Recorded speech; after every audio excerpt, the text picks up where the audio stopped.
welcome to another round of Canje Plays. Hey, look, we got somebody with us, a guest Hello. who is sitting across. Right here. What do we got? Hey, Matthew. Hey, Brian. What's going on? Good evening, Derek. Hello, Matthew. Welcome to Getting Me to Spend More of My Money in a Great Way, Part 3. Yeah, that's fair. That's fair. That's fair. If you were on earlier, you got to preview us trying out the new mics that we're going to have today. And with me, I have Pac-Man. So, how's it going? Going great. It's finally back. It's been so long. I know it definitely has been a while. We're going to try out these so that there's not a lot of crosstalk. And hopefully you're not hearing a lot of crosstalk as we're Hopefully doing not. this. Echo, echo, echo.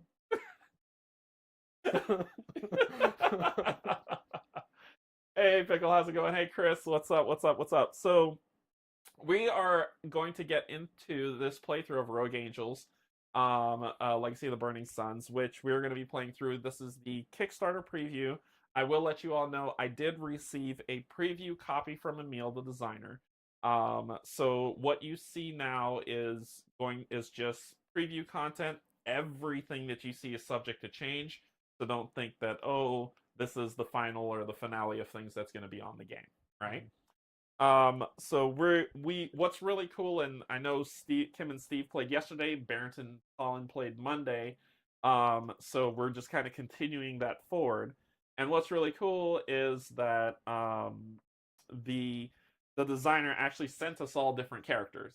So we may be playing the same mission, but it's with different characters, so people can get a feel for how different the game is. Or should I say how replayable the game is with different characters. Yeah. Glad you're here. I think you'll love this game, Pac-Man. I think so. So it's gonna be good. It's gonna be good.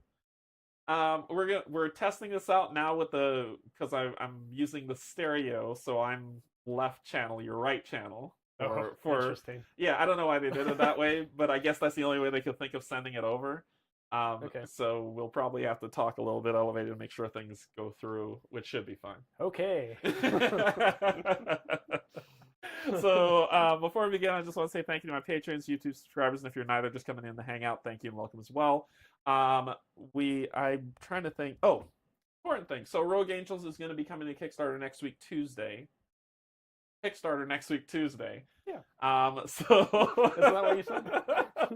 My brain just kind of. I think I was buffering or something. So. So it's gonna be good. Hey Lance, what's going on? What's going on? Evening. Hey Matt, what's up? What's up? What's up? So, this is coming to Kickstarter on Tuesday. This is and for people who are wondering like what's involved in this is chapter 1, and So, from what I understand, this is a 3-chapter game. Thick book. It's a thick book. From what Emil said, who was the designer, from what he said that it was, it's going to be chapter 1. Is 80 missions, but 40 of them you'll actually play because they're free-based. So each chapter is about 40 missions each. Pretty decent amount of game time and gameplay, so it should be interesting. Okay, let's get some sort of. Well, we've been doing information, so let's just get down to the table. So I'm a mess today. I'm a mess. Okay. But it's awesome to have you here, like, in front of us, live. Usually he is the dissonant voice that's just kind of... I know, I need to get a green screen. One of these days. Or we can make this a thing. And just come by and we play some games going forward. Definitely. So, let's see. About the campaign. Like I said, 80 missions total in Chapter 1. 40 of them because it's decision tree based. Is it just chapter 1 going to Kickstarter? Garment asks. And I can look at that. No, all of it's this is just chapter 1 is kind of like the preview that's coming through. All 3 chapters should be in the Kickstarter from what I understand. Emil's been going crazy trying to make sure that everybody's going, so he is going to pop on this chat. I believe he said he was going to pop on this chat tonight. So he'll be able to confirm that, but from my understanding and what I read in the press kit, all of it's coming. This is just what he printed off to send, because, after it funds, right, you do proofreading, stuff to get chapters. Printing. Yeah, a lot of printing to do chapter 2 and 3 going. So it should be fine. No, you're fine. You're fine. But yes, it's not just chapter one that's coming in. It's more than that. You're gonna get the full game, which is fantastic. There is a lot of heroes that are going to be added to this. The heroes that you're going to see in this preview are going to be. I tried to find my minis, but I can't. I failed you. I failed you for the last time. We're going to be using these printed out. What's gonna happen with the Kickstarter when it delivers? That is going to have each hero is going to be its own mini, and then the enemies are going to be standees, and that's how it's going to play out. So it's the problem with two Matts. Both Matts are saying hello. So Pac-Man has not seen this game before.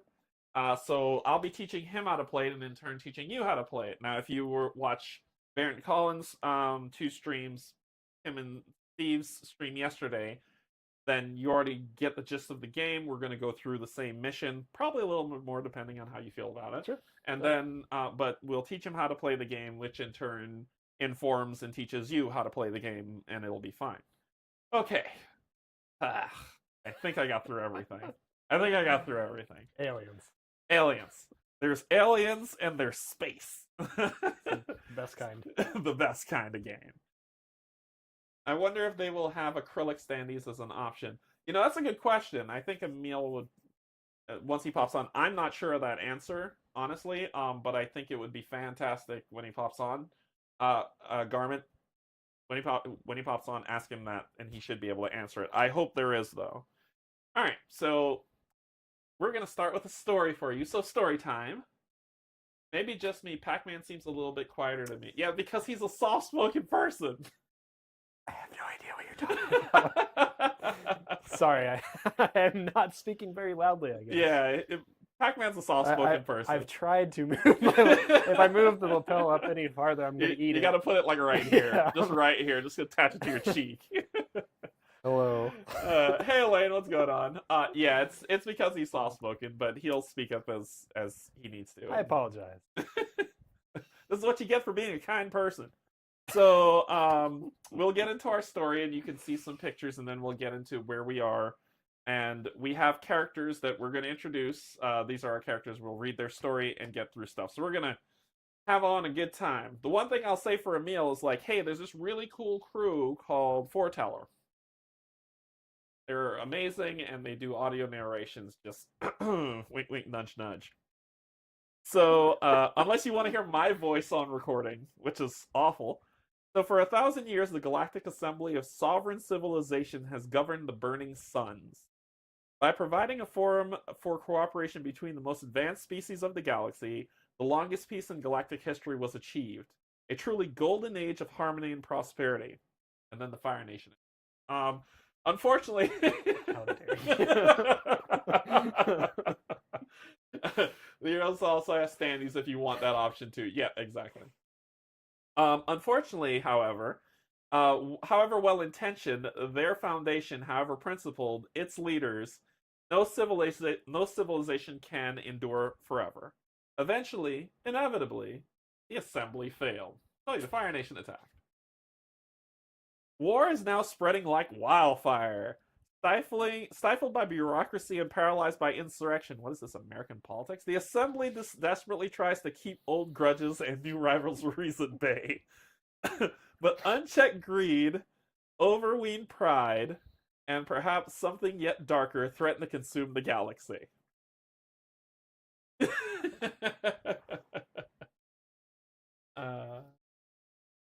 Sorry, did I miss? If there was a problem, okay.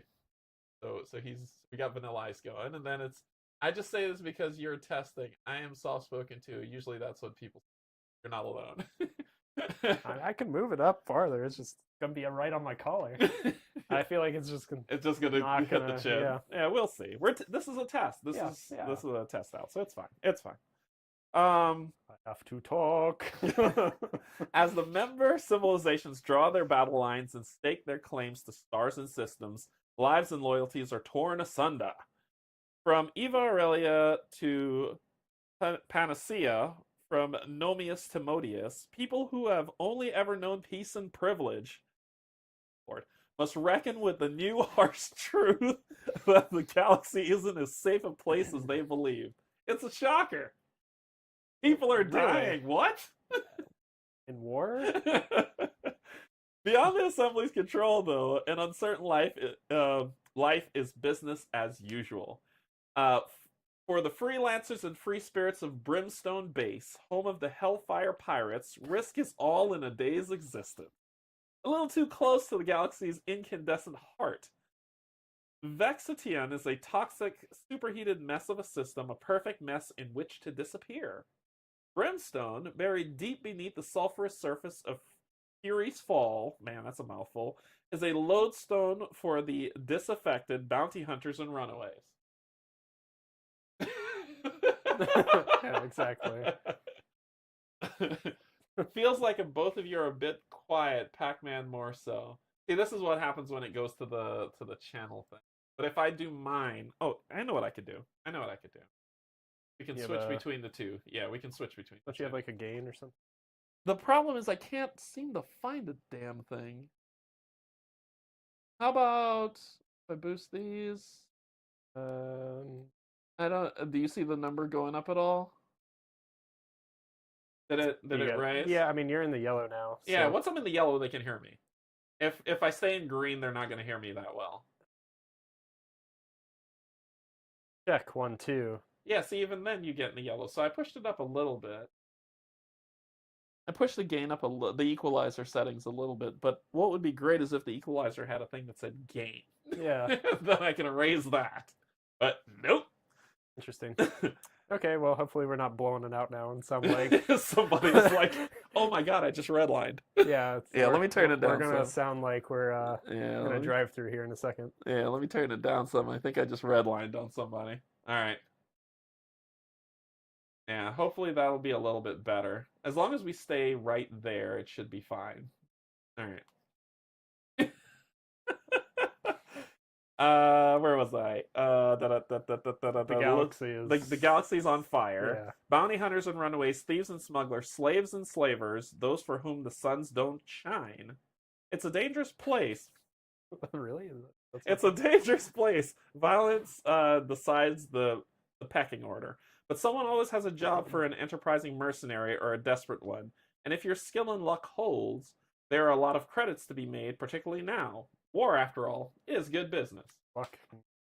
So, we're going to be getting into C1, which says credits and brimstone. But before we do that, our thing says read before starting mission C1. Okay. Before starting the mission. Okay. So, yep, because that's the mission debrief. So, I'm going to let you want me to go first? You go first? I'll go first. Okay. So I'm playing somebody named Vera. Yeah. Read before starting mission C1. Vera, I don't know that last name, was born in one of the most remote corners of Marauder space. Hopefully people can hear me. I will speak up. A small mining colony where she quickly learned her way around equipment, big machinery, and cargo vessels. When Vera turned 23, she joined the Marauders Army 4th Division, where she worked her way up to a platoon leader. I'm going to keep going. Vera left the Marauder Army. Yep. Wait, no, we're not going to. Vera left the Marauder Army after losing 2 of her best friends during a 3-month... This is supposed to be a dramatic part. Sorry. She lost... After losing 2 of her best friends during a 3-month pirate hunt along the borders of space, I'll just say that. I'm terrible with names. No, you got to sound it out. Let's do it. No. Kim says it must be a new type of unit. Yeah. The platoons. The platoons. Dang it. Army life never became the same again, and she decided that it was to do some good in the galaxy. She might as well try to eliminate the galaxy of a few pirates along the way. Vera is now making a living as a versatile mercenary with a strong moral code. As most humans traversing the galaxy, Vera has learned to be Oh, learn to be flexible and resourceful in the face of danger. Sorry, I thought that was like a duplicate line. Vera had a strong resolve when odds are stacked against her, and she is not the one to give up on a team member or a mission. Vera is in general very accommodating and easygoing. However, she does hold a grudge against all types of pirates. Was that the end? Yeah, that was. Oh, that was abrupt. Okay. Yeah. So you want to try my character's name? Yeah. Well, it says continue to next page after missions. Yeah, we're yet, so. Yeah. So for me, I'm playing Tarira Celsius. I know that last one. Tarira. I walked away for a second. It sounds better. If you have done something, it worked. Oh, sweet. Good. Awesome. So Tarira. Tarzan. T Celsius. I'll go with T Celsius. T Celsius. So their origin, as with all champions, damn it, you're gonna have to say it again. Tarira was bred for warfare. Her body is a weapon. So Kim, I choose violence. What? She's fifth element? Oh God. You said she's a weapon. Her body is a weapon. Lilu Dallas multipass. Yeah, multipass. Her body is a weapon created to safeguard the future of the neomorph species, damn it. She is capable of sustaining heavy damage while also dealing out crippling blows to her enemies. A combination that makes her lethal in most situations. Tarira's accelerated growth and genetic manipulation. Oh, due to Tarira's excessive growth and genetic manipulation. Yep. This is why you need foreteller. I'm horrible at this. She was basically hatched into enlistment. Tarira's advanced quickly through the ranks and was selected as unit commander in the highly regarded shock forces after an unprecedented 8 years of intense combat training. First in, first kill, and first demolition was her mantra in the champion's specialized army. Kim, this is your character. Tarira had 27 confirmed kills when her last deployment came about, a prelude to the Mendilio conflict, where she managed to sabotage and destroy a Leviathan cruiser. As the sole survivor of the unit she deployed with, she was honored with the title of Champion Second Aid. She killed everybody. However, the event made her leave her civilization behind and seek solitude in Vexation. That's the name of the plate system. Now, Tarira works her memories away. Anything from guard duties to assassinations, nothing is off limits. Any job will do, as long as it keeps her flashbacks in check.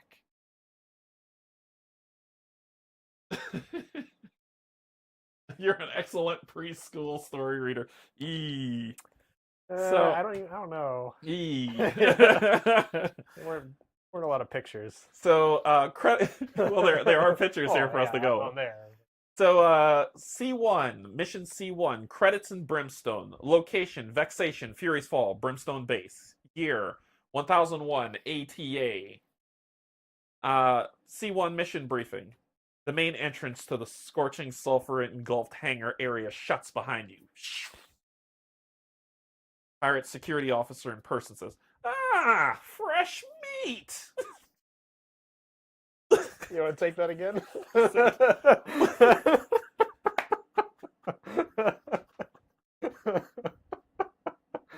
No. I can do this. I can do this. I can do this. I can do this. I can do this. I can do this. Welcome to... No, you can't. You can't. Welcome to Brimstone, outer suburb of hell and the closest viable settlement to the burning suns. Population? None of your damn business. If you'll step right along to the elevator, we can begin the process of getting process. I'm not much better. Of getting you oriented. The elevator starts moving. People like you always seem to wind up here. Drifters and opportunists. Always looking for that one big score, right? Well, you found the right place to look if you don't play by assembly rules.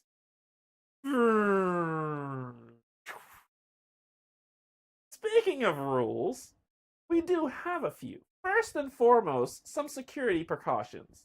Can't be too careful when there's a war on, you know? Follow me. Okay. Pirates have rules? Okay. No idea. Sure. Okay. When ready, continue to C1 mission brief update number 1. Boom. Guard and so this is a new person.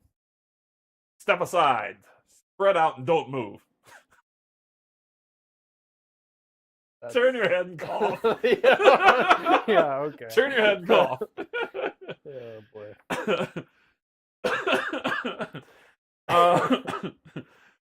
Hand over your identification and your weapons. We will withhold these till you leave this area of the base again. Belay that order. There will be no inspection for now. We have been ordered to permanently confiscate all weapons from all visitors, no exceptions.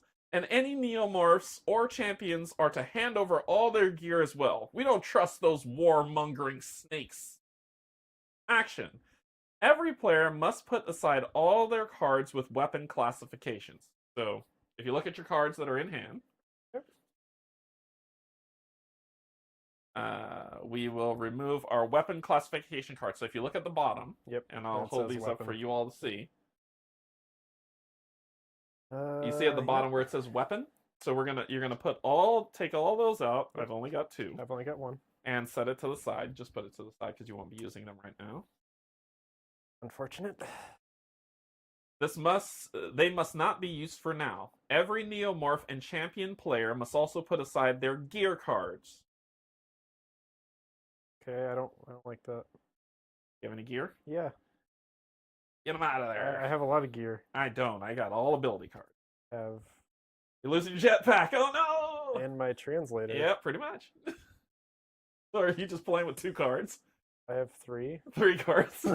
Are any of them 0? 2. So I can press buttons and I can move. When ready, continue below. Let me run you through how things work around here. Hellfires are top of the tree. What we say goes, and what we want we get. Below us, we have the traders and merchants. After that, the bounty hunters and smugglers. And last of all, we have you, guns for hire. Now, this is nothing personal, just simple rules in a galaxy full of rivaling species and ideologies. That concludes our welcome tour. So I'll leave you to entertain yourself. Follow the arrows to the bar, don't leave the leisure area, and don't get cute with the guards, and don't start a fight. Like I said, simple rules. Break them, and we'll break you. Enjoy your stay. Vera holds a grudge against all types of pirates. So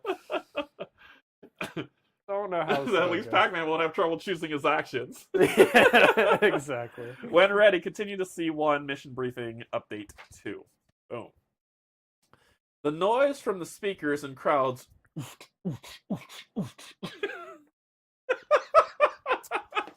good. That's good.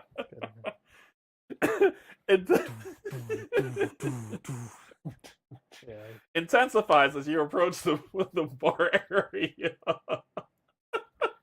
These pirates know how to get down.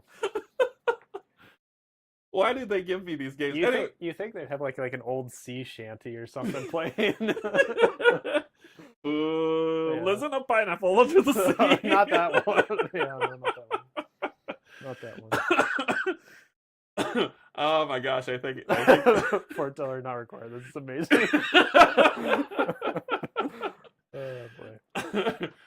Matthew, thank you so much for the super chat. Thank you. Bartender, the noise from the speakers crowds intensifies as you approach the bar area. Welcome, Outlanders. Outsanders. Make sure you belt sand every day. What'll it be? If you don't mind a strong aftertaste, I have a newly imported Marauder run from Hell's Market on Asgard.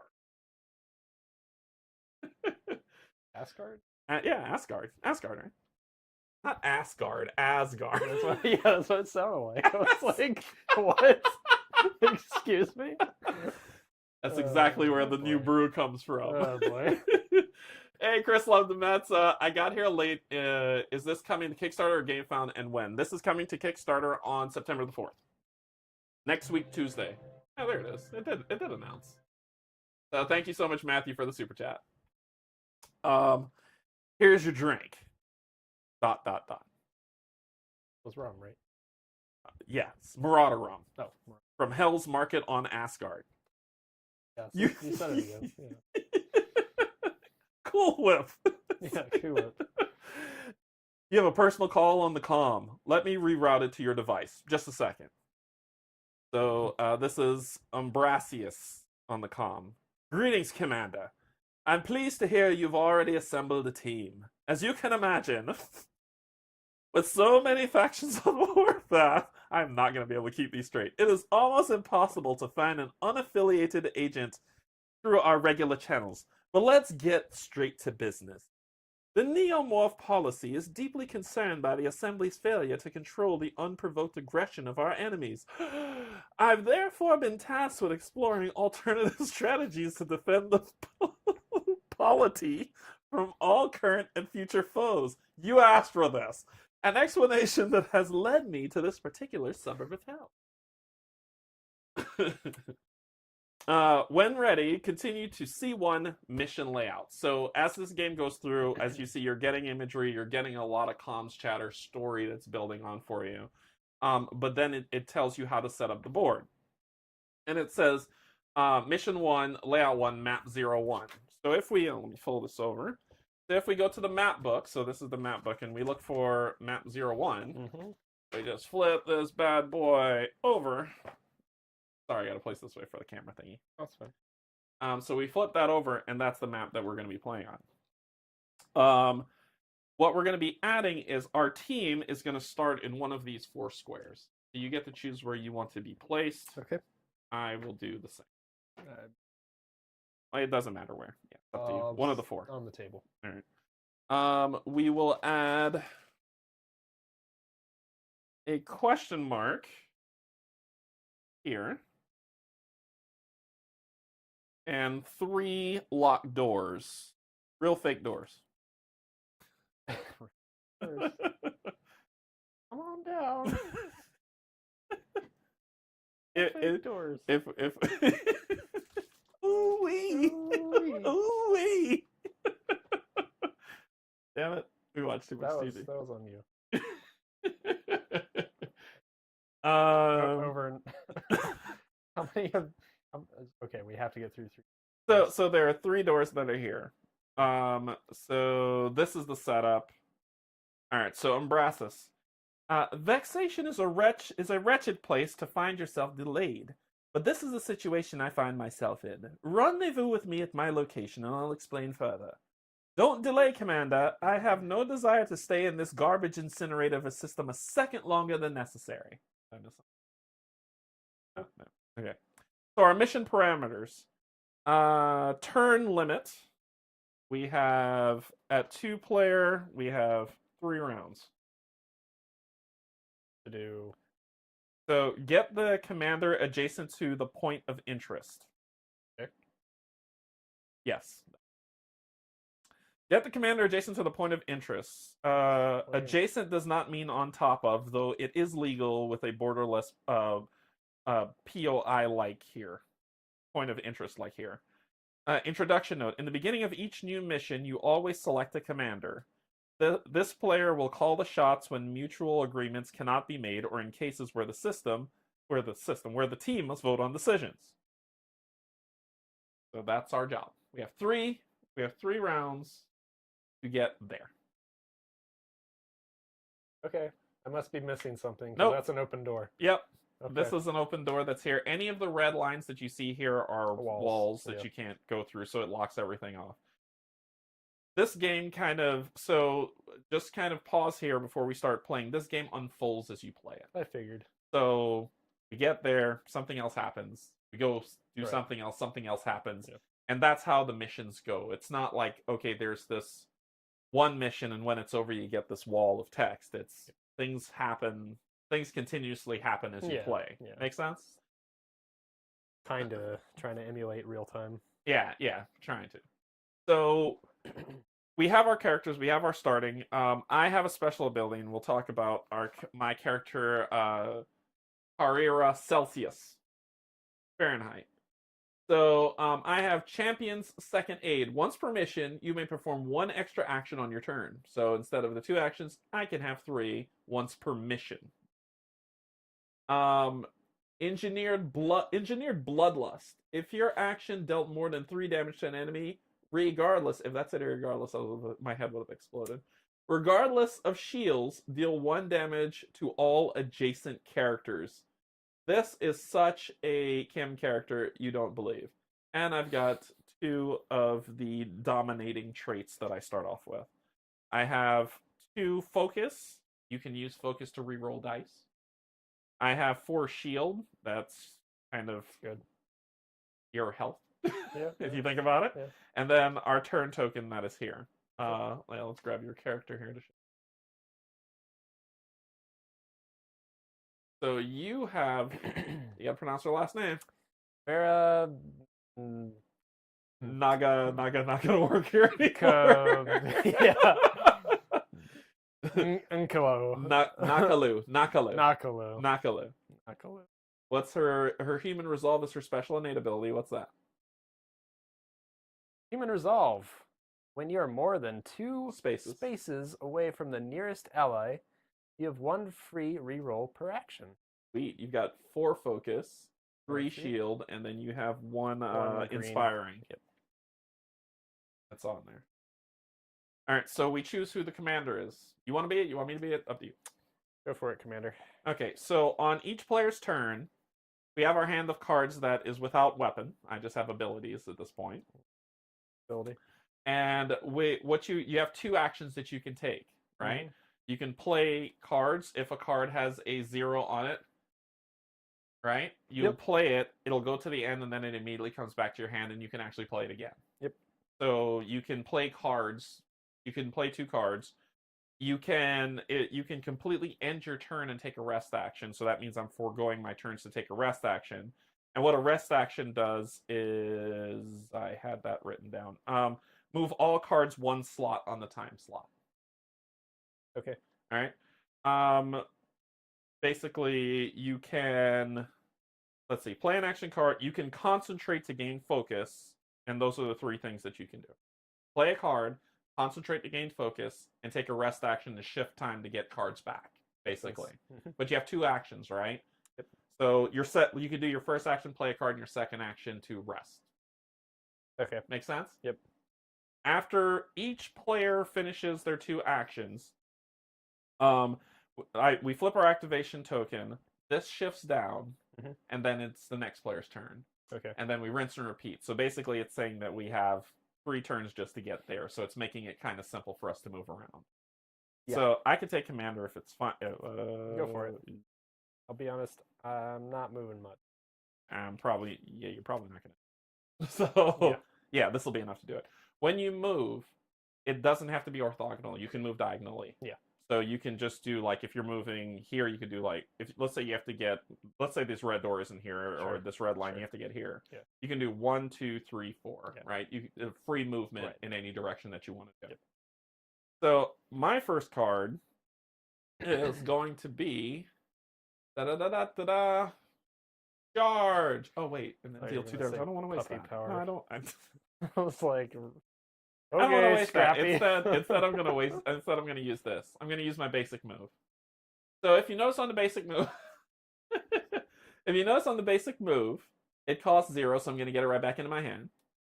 Now it says move 1, but that 1's in brackets, right? So 1 space, but that 1's in brackets. That means that I get to move 1, and then I'm gonna roll a die. Whatever, if I get any numbers or any extra movements, that's extra movement that I get on that die. So I will spend 1 to do a basic move. I then grab a die, and on this die there is a +1, a +2, which I'll never get, a +1 and a shield, a +1 or a move, or a double move. Okay. All right. So because it says 1, I only roll 1 die on that card. Yep. So just for people to see what that looks like, because that character, it's the Predator. It's the Predator. So, so it's going to be move 1 plus whatever I roll with 1 die. Make sense? I'm curious on the alternate ending, though. They'd had tried to use their words with their guards instead, and words tonight after hard. Are hard. Yeah, here we go. Hey, +1 or a shield, so I get to move 2 spaces.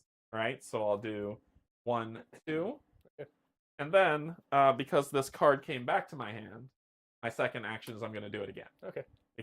And I'll roll a die just to see what I get. +2. Which would have been great if I got that first, but you know.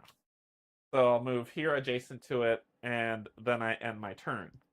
So when I end my turn, I flip over my activation.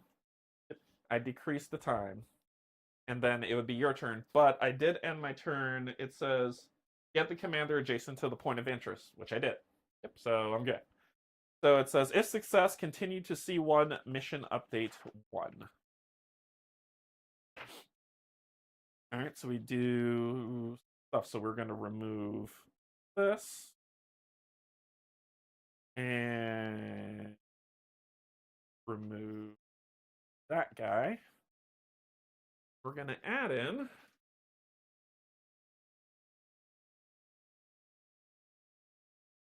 door. I had it with me. I had the door with me, and now it's gone. I had it like right here. Those are doors right there. Where? No, it's a door symbol. Oh, it's the standee. That's why it's this. The thing that says door on it. We're gonna do great opening. Oh yeah. Oh yeah. Yeah. Hardest thing in every game: opening a door. Opening a door. So this thing that says door on it is now going to go in this place, and we're going to add the console as well. Which this is the console, and it will be here. Okay. Good to see you in person, Commander. My agent promised me a competent team, but let's not get ahead of ourselves. When I arrived, these Hellfire thugs confiscated my ship and equipment, and I now see they're doing it to everyone. Perhaps they're running low on resources. In any case, I'm not interested in their petty problems. If they want to steal my ship, it'll be over my dead body. Or more precisely, over a lot of other dead bodies. Get into their enclave and hack their console so that you'll be able to retrieve our stuff, and don't let anyone get in your way. Mission parameters. We now move 6 rounds. Okay. So we have 6 rounds to complete what we're trying to do. We have to open the door and disable the console. Opening, disabling, hacking are all achieved by successfully interacting with the object in question. And that's our mission. So there are no enemies on the board yet, and it's your turn. So just to kind of set the mode for what's, I can see it. Canje takes 2 turns, failing to open the door. Pac-Man walks up and says, "It's a push." Yeah, that's accurate. That's accurate. That's accurate. So now so that ended my turn. It would have pushed to 3. Let me see if I check mission parameters. Because it's end turn, decrease time, mission check, which we did, right? Yep. Enemy activate. So then it comes back and it's your turn now. Okay. So your job is to get to the door. To open the door, when you get to the door, if you still have an action left, we'll deal with what comes next. I'm going to basic move. All right. So you're going to be moving 1 die. Moving 1 space already and rolling 1 die to see if you move further. You rolled a +1, so 2 spaces. Cool. Okay. I'm close to the... Not close enough. You need to be next to it. I'm close to the door. You are close. You can move again, but that will just be your action. Unfortunately. Oh, actually, I can do this, right? What's this? Because it's a decent one. You're not next to the door. You have to be in this space. Oh, yeah, I have to be. Yeah. That you will be using that card, but not right now. I will move again. Hey, that's the one that you wanted in the first place, right? Yep. So that was your 2 actions. So the first thing, so you will flip your activation token. Flip. Decrease the timer by 1. Yep. Mission check. Have you disabled the door and the console? No. And are there any enemies on the board? Not that I know of. So then it goes. So now when we've all gone, we both flip back over our activation tokens and we begin our round again. Yep, makes sense. So I need to get to you. So I'm going to play my move because that's all I can basically do at this point. Oh yeah, it's to keep this thing from shutting off. Sorry. Do you need anything? No. You sure? Yeah. Okay. So 1, and you can actually go adjacency doors, so I could go there. So you don't have to. It's kind of like saying as long as there is a connecting point, it's fair game. So he's not a stickler for you can only move to this type of thing. Yeah. And then I'm gonna try to get adjacent to that door with you because this is damn it. No, I'm not. I'm gonna just. Yep. This is the start we want. Yeah, I'm just gonna move right behind you, and that will end my turn. Shield.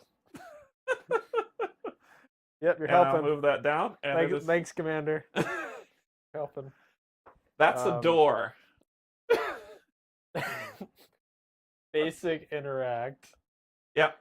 So deal 1 damage to an HS enemy or interact with an object. Yep. So he's doing this card, which is the basic interact card.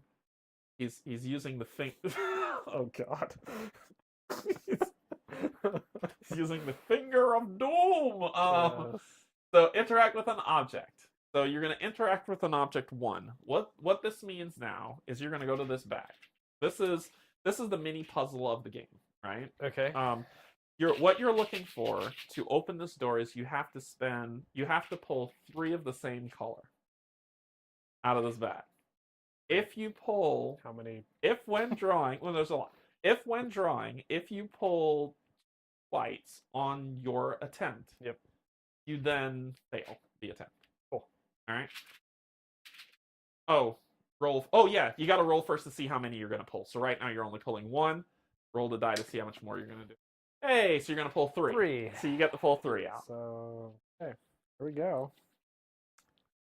They're oddly shaped. Yeah, they're because they're prototype. Okay. So 1 red.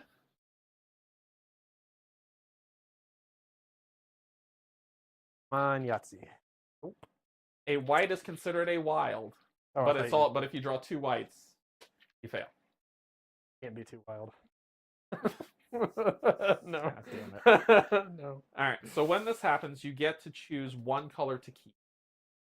And remember, the white is a wild. Yeah. So let's go risky. I just want to sure. No, that's what you want to do. No. Hey, Emil. So the designer Emil's here. Hey, Emil, what's going on? Welcome. There were some questions around if the enemy standees will be acrylic, and I think that was one of the questions that was being asked. Whereas this one will then go back in the bag. All right. So right now that's what we have. That was your first action.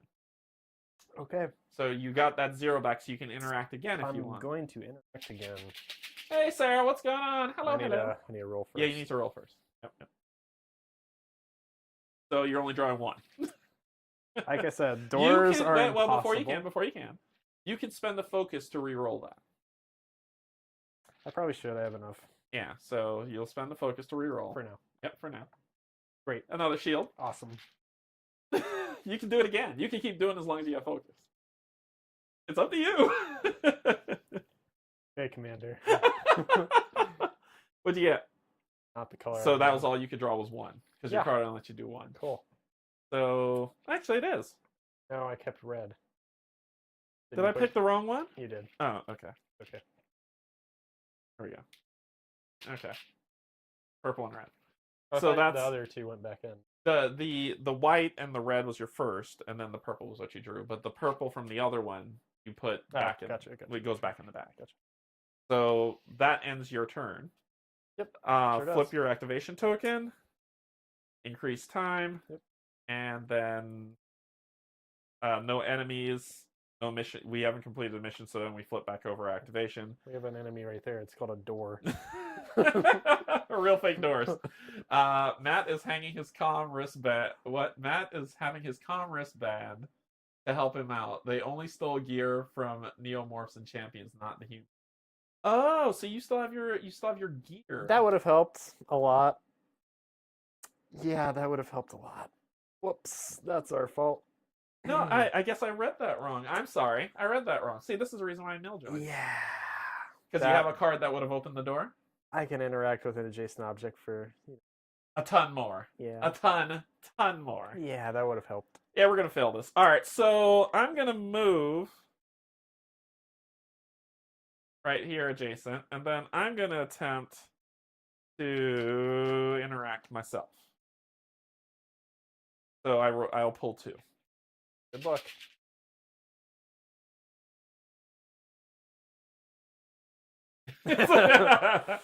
One. Uh-oh. It's voice acting. Hey! There it is. Open so sesame. After 3 of these are removed from the bag. Yep. And these go back in the bag. Sure. And the door is ajar. How can the door be ajar? So that ends that was my move and my interact to get that.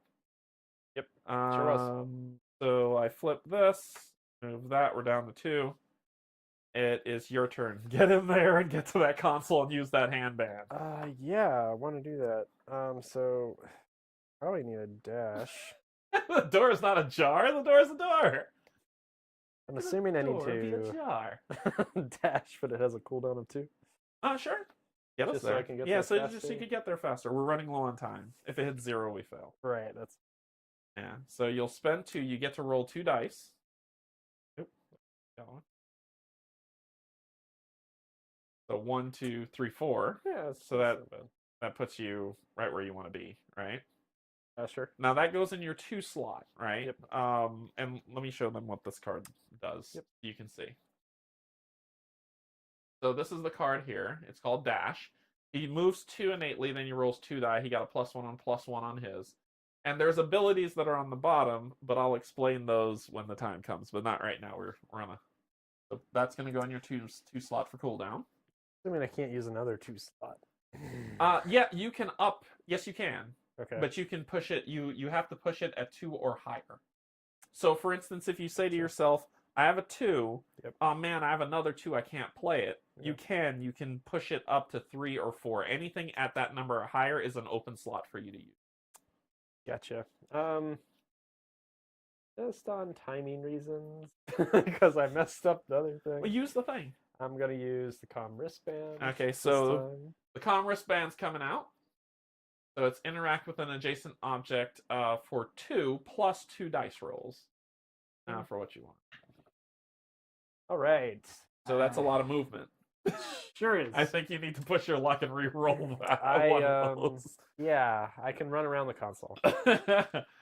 Yeah, so I'd say, and you're putting that in slot 3. So you got a +1, and you can focus again if you want to do the next, to roll the next one, because right now you're at 3.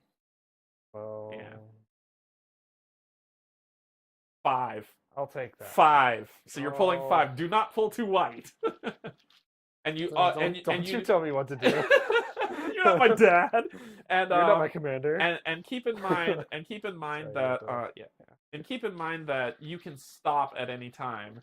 So if you say to yourself, if you drew 3 yellows, for instance, or if you draw 1 more yellow, you can just say I'm dead and stop. Getting all the colors of the rainbow. Oh God. We'll say like different pieces. Oh God.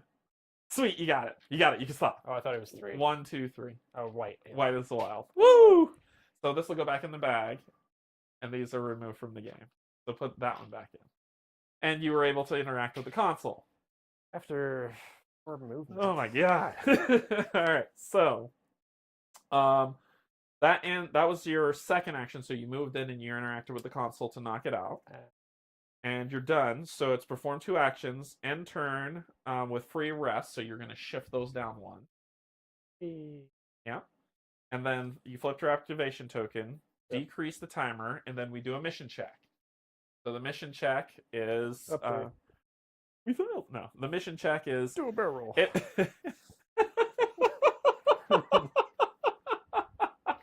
Star Fox reference was great. I'm hit. If success, continue to C1, mission update 2. Alright. Alright. Now we're gonna deal with some combat, so you can get used to this. So here's so place 2 thugs in Y1, Y2, 1 guard in. So 2 thugs and a guard. And the 2 thugs are gonna be yellow. We'll call them. Are they pirates? Thugs. Understood. Oh. If someone would have only given them a chance. Alright, so 1 guard red R1, so R1, what you see here is the number that is their unit number, right? Okay. So their unit number 1. What you'll see, and I'll share this for you all to see. I'll just hold this up a little bit. Come on. There we go. So they've got range 1. They move 3 spaces. They do 2 damage just straight up. They have 1 shield and 4 health. So that means if you hit them, they'll subtract 1 of your damages because of the shield every time, right? Yep. So you basically need to hit them in 1 turn 3 times to kill them. But every time you hit them, they'll do that. So that's the guard. Cool. We'll put him in 1. He'll be here. He shows up here. Yep. We then have 2 thugs.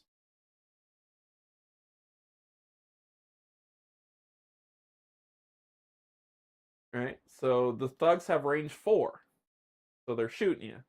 They have 3 movement, only do 1 damage. They have no shields and they have 3 health.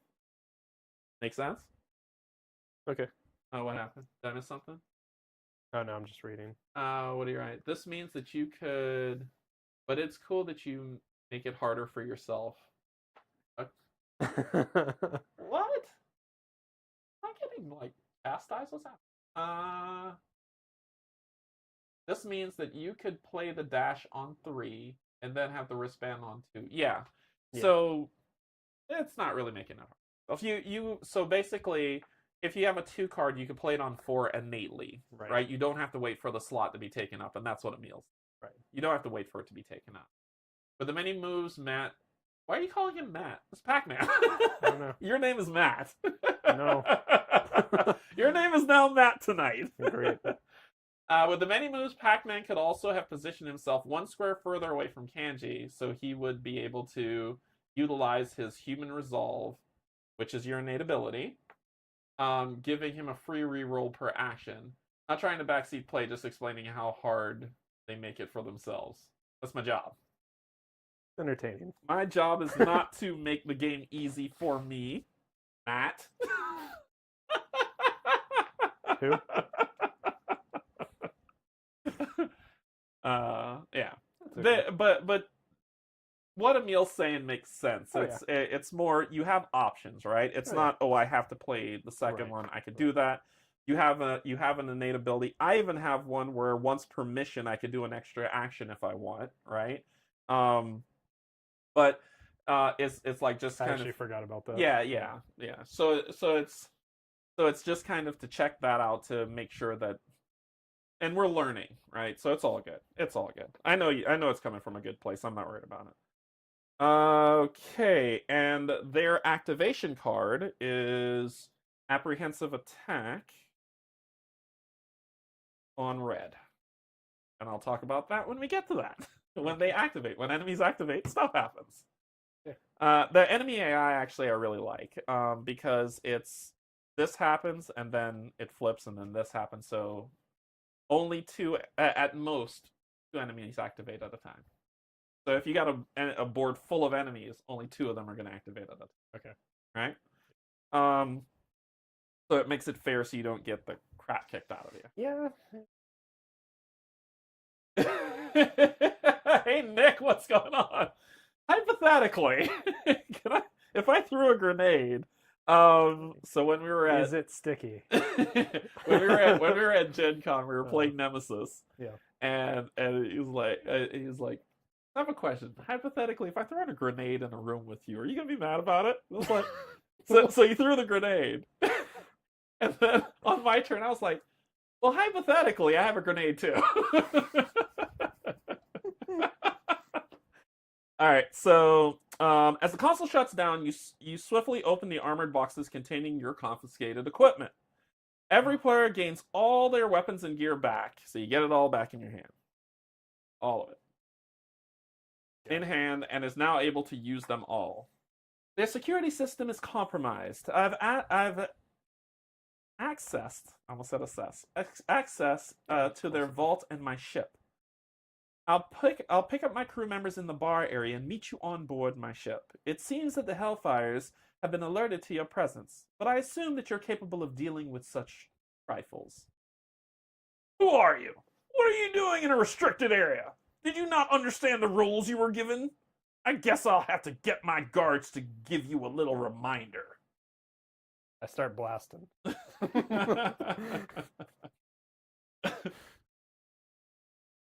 So not hypothetical.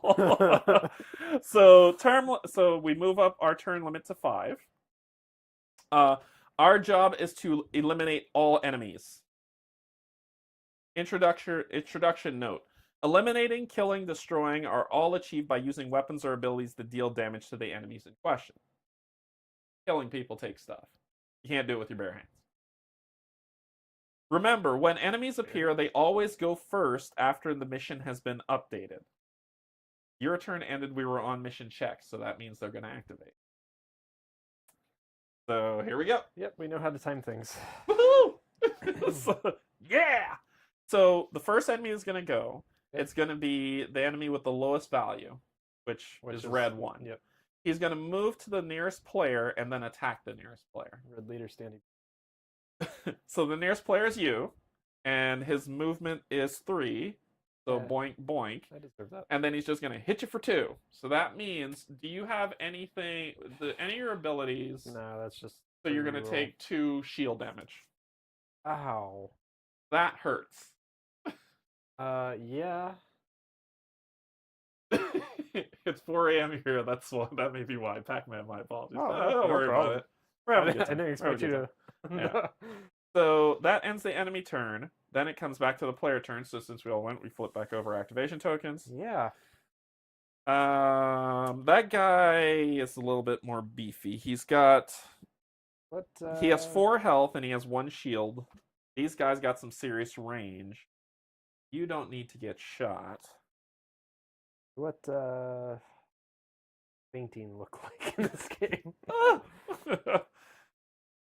Deal 1 damage to an enemy within range 3. If this is your first action turn, gain a +1 to your next action. Hypothetically. I throw a grenade. Can I put a jetpack on that guy so he flies away? My tail swipe can actually kill all of those 2 guys. And I could take the hit from them. My tail swipe can kill those 2 guys. Straight up. I mean... My problem, though, is you're going to be left defenseless. Actually, they're going to...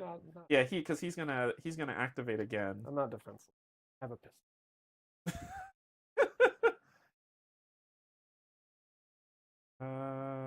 Crap. Do you have any healing at all? Yeah, I do. Well, it needs to I be. have med kit.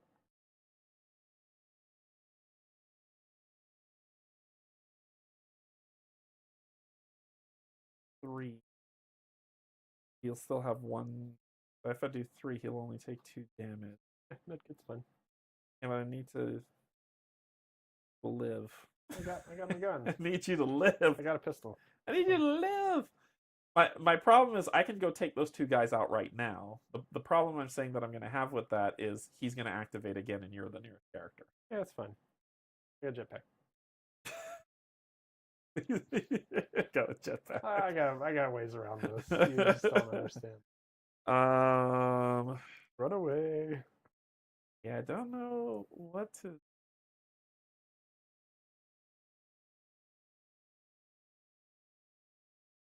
Oh.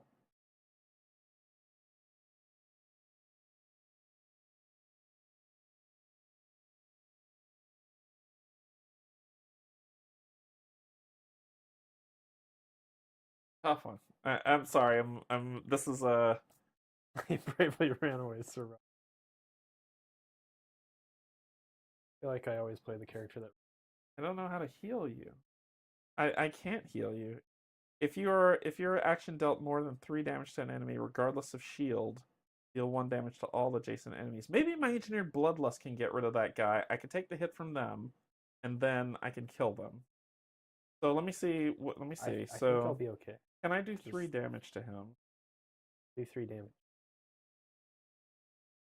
Right, but it's not your turn. Okay. I think I know what I'm gonna do. I got it. I got a plan. So my first plan is I'm gonna play my basic move. That's fine. I just needed to move 1 space anyway. Here. Yep. Then I'm going to gain that back, and I'm going to play my pulse rifle, deal 2 damage. Oh, I didn't have to move. Yeah, I was like, why did I move? Sorry, didn't mean to do that. That's an interesting angle.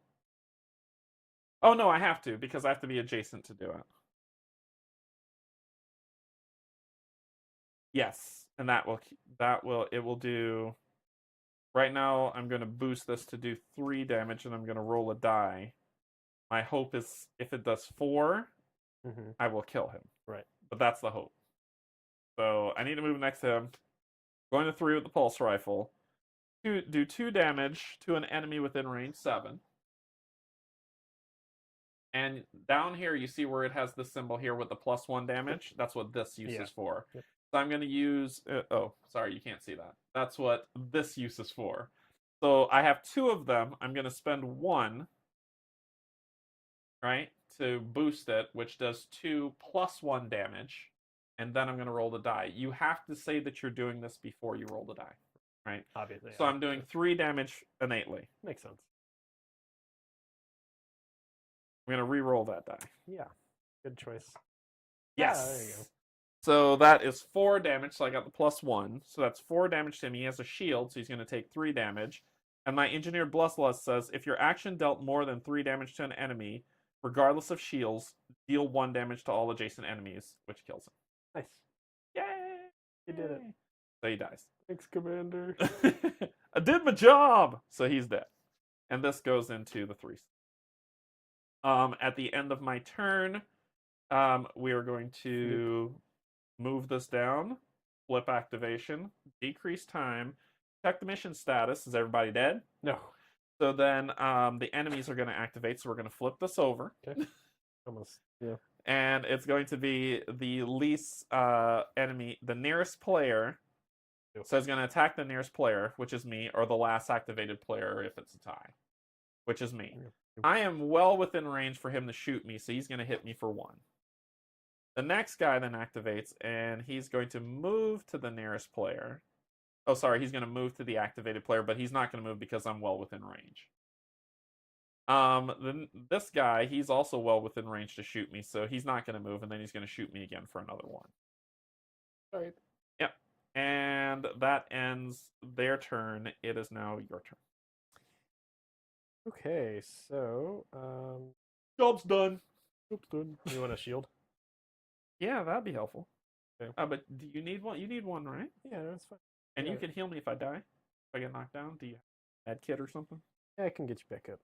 Yeah, so get your shield back up, and then... No, I know, but I want to play med kit. Med kit! I think yeah. Then I'm going to use... here. Med kit! Because I can give you a shield. It says 2 allies gain 1, but I don't have 2 allies. Heal yourself or a character within range 2 for 1. Yes, I'm your ally. Oh, you don't have another one. Yeah, that's fine. So you're going to spend this, so that's used up. Yep. And I will gain a shield, and you will gain... You get to roll a die. Oh, no, yeah, I have to roll. And you will gain... heal yourself or a character with a 2 for 1. Yep, so you roll to see if you boost that. So it's 1 innately. Shield. So 2. You get 2 shield. There you go. Easy out. Enough, right? Yeah, that's no problem. All right, sweet. And you gave me a shield, so thank you. Welcome. So that was 1. Yes. Oh boy. And right, yeah, they're no. The wall's there. Yeah, the wall's there. Well, I guess I can move. I guess why not? Yeah, let's do a basic move. I like to move it. Oh, I thought you were gonna say you shouldn't move. Can I move through you even though you're in the doorway? Yeah, you can move through me. Okay. I know how that. You can move more than 3. How much are you moving? 3. You're moving 3. Yeah, I can. Yeah. That came earlier. 1.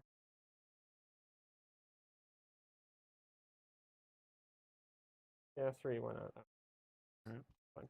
So then it will be you will slide your stuff. Hey, get a card back. You get a card back. Then you will flip your activation token. We will decrease the counter by 1. Yep. Mission check. Is everybody dead? Oh. So then it's their turn because this is the red is dead. We're on this side here, so they're just going to activate again. Okay. So you're going to get basically shot for 2. That's fine. Yep. Basically. Yeah. I know I'm tanking. So you'll take 2. Pew pew. Yep. And then since we're done, we'll flip back over our activations, and it is my turn. Yep.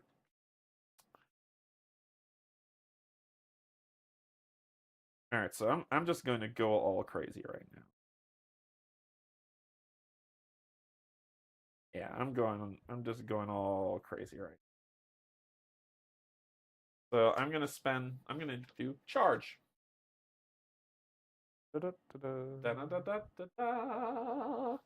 Move 3 and then deal 2 damage to an adjacent enemy.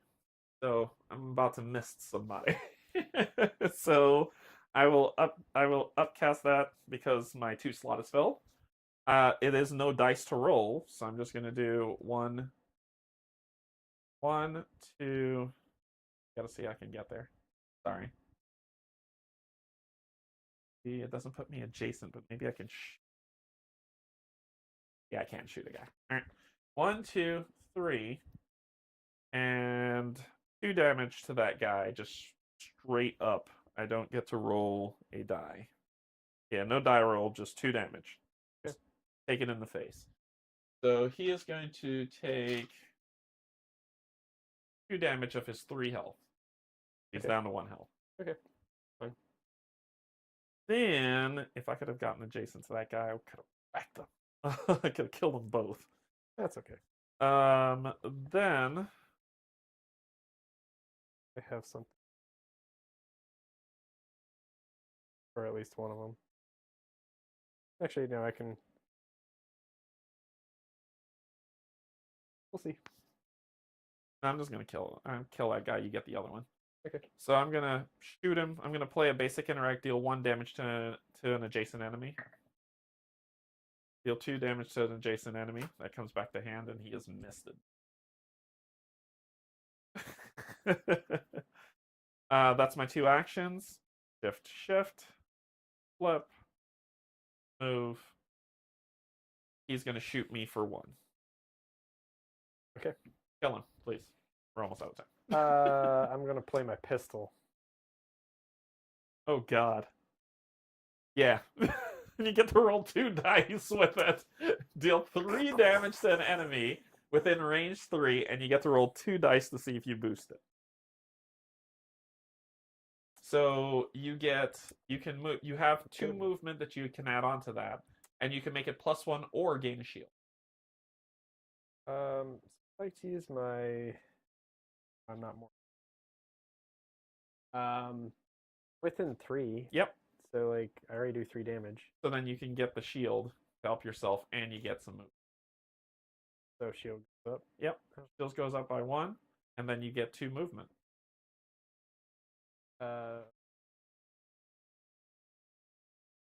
Actually, I don't know where we're going. I'm assuming through one of these. Let's take a bet. It's okay. All right. So, free flow. Yep, I get my. Flip your activation.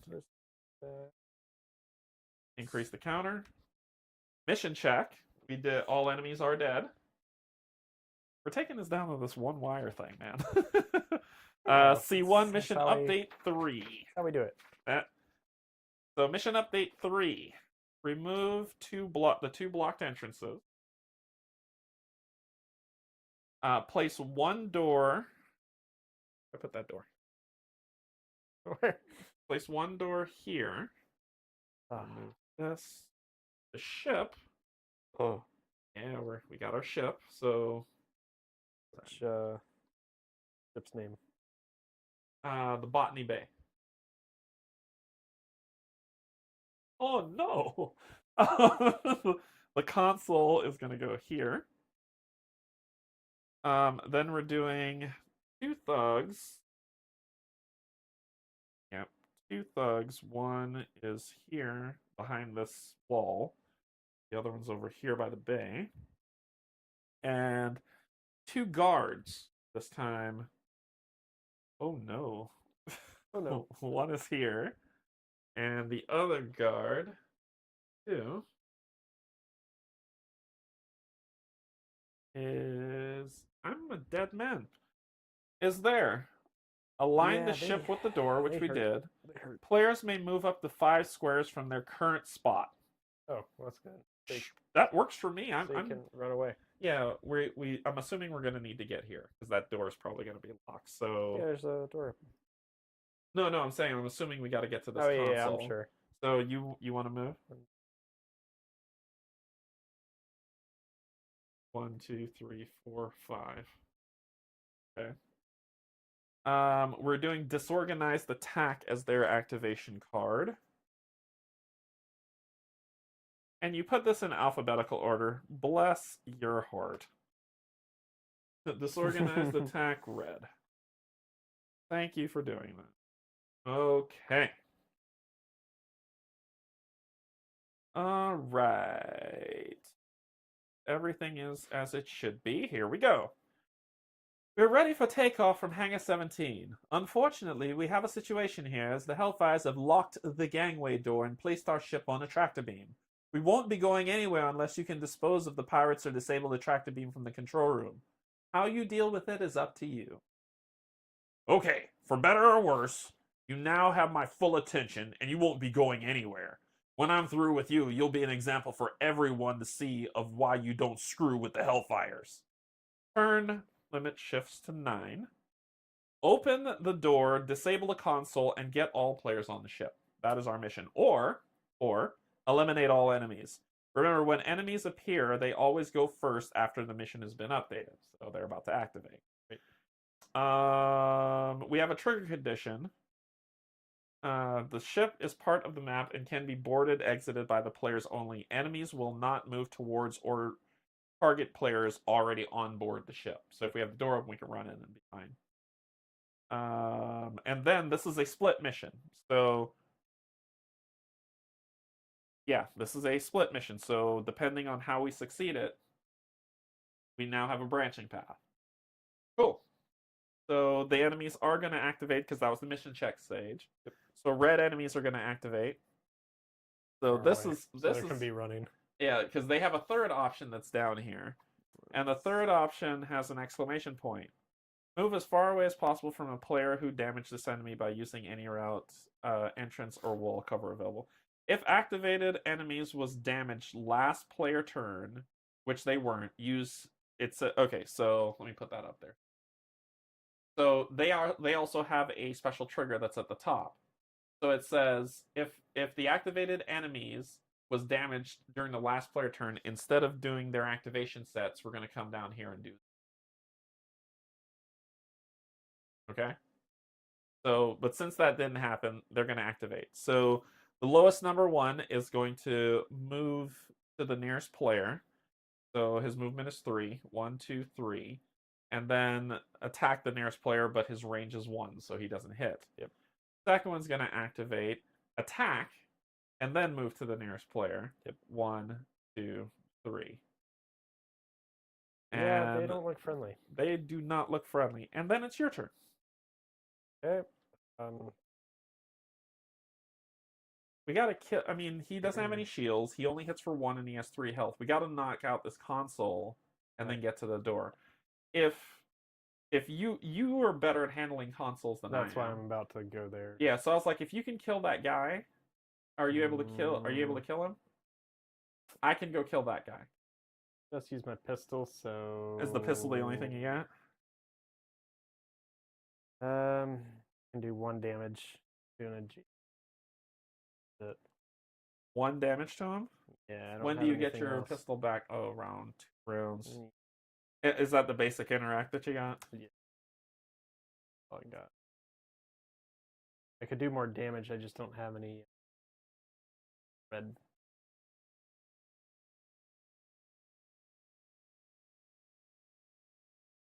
So can I interact with the console and him not? Yeah, you can. He doesn't have to be dead for you to interact with the console. He's just going to attack you on his turn. Because remember, this flips and they're going to do their thing next. Yeah, let's, You got this, just keep the dice. These are non-fail dice. I'm gonna do basic. Alright, so 1 space, and then you're gonna roll. +2, so 3. That worked in favor. Yeah, you'll get that card back. And guess what I'm playing? Do the big interact. Wristband. +2, so you're at what? Interact with... An adjacent object for 2. And you get +2, so you're at 4. And then when you are more than 2 away from the nearest ally, you have 1 roll per action. So you can reroll that bad boy. Yeah. +1, so 5. I'll take 5. 5's pretty good. Match them. 6, Match them numbers. I have faith in you. If anyone can fail on those dice, it's you. Thank you, Sarah. So that's your first light. If you get another one, you fail. Where now? Keep pulling thread those, but... Oh, yeah. So 2 more. Oh my gosh!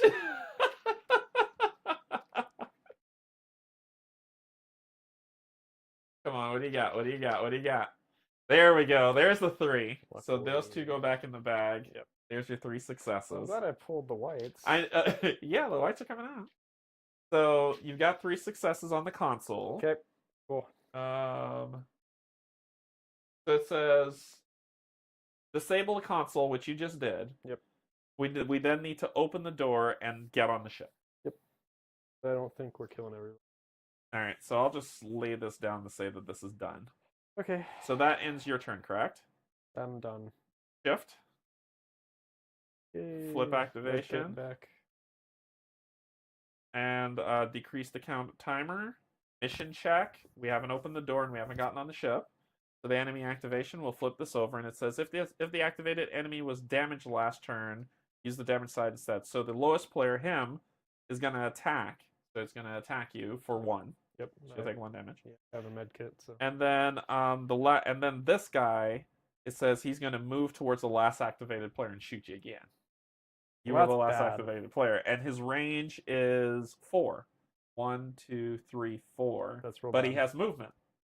So he's going to move 1 to be within range. 1, 2, 1, 2. Now he has range to you. And he shoots you for 1. So I'm at 0. So you're at 0. So let's talk about what happens. This part, I'm going to grab the rule book to make sure I say what's going to happen, because I think you're going to take a wound. So cool. You don't really die in this game. The game kills you. You take scars and stuff. Damage cards. Here we go, 40. Scars have scarred me.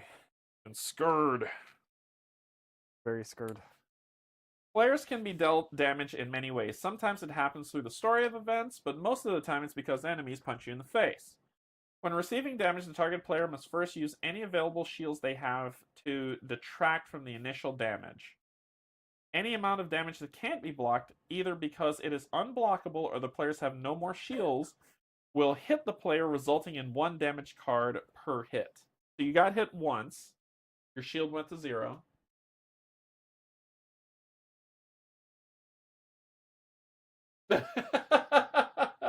That's the only way to do it, Emil. It's the only way to do it. So, Appreciate that. so you took it. So basically, when you go down, now from this point forward, until you heal back up shields, you're going to take what are called damage cards, which are these. So flip it over so you can look at it, and then I'll show what they have, and I'll explain what it is. Oh. All right. So here's how damage cards work. Put his damage card up. He's got a severe fracture of the left clavicle. No, he's got a severe fracture. So left clavicle. I don't know. So I don't know. Not in your leg. No, but you've got a severe fracture. Basically, what these are blocks on your that gum up your timeline. They shift off of your timeline, but while they're there, they block slots. They block ability to play. So it might be forcing you to rest to move things off. So this is gonna fit in. This is gonna fit in slot 3. That's what that top is, right? And the symbol on the right says that it's damage. Now, these 3 blocks that are on there are based on our difficulty level of the game.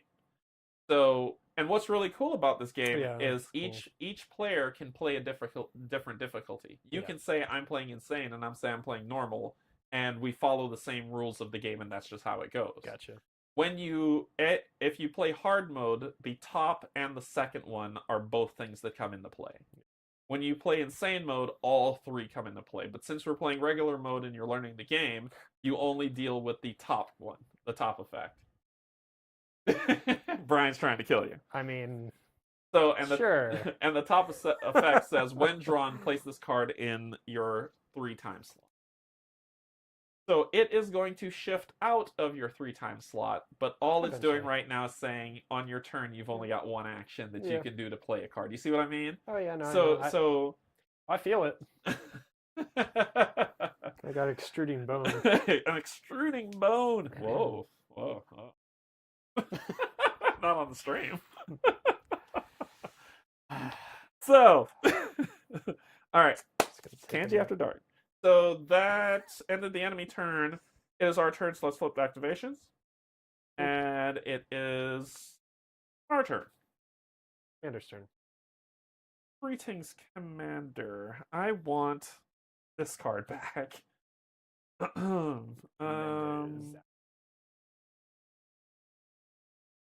Flies like a restaurant, but handles like a bistro. Yeah, that's like my favorite quote. So ridiculous. Zap Brannigan.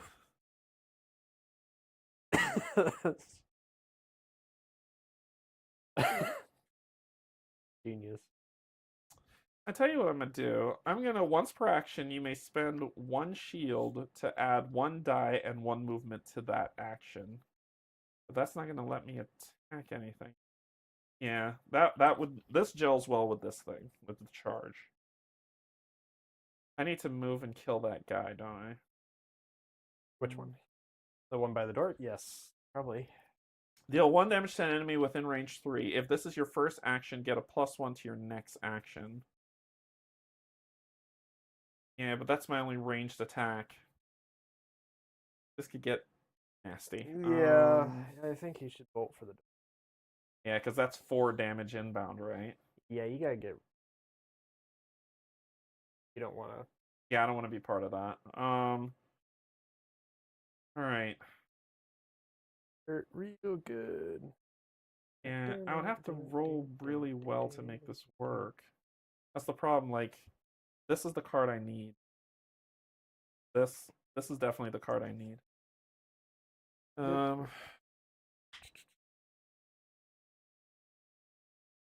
have 1 focus left to use just in case, and I need a +2 to make it work 1.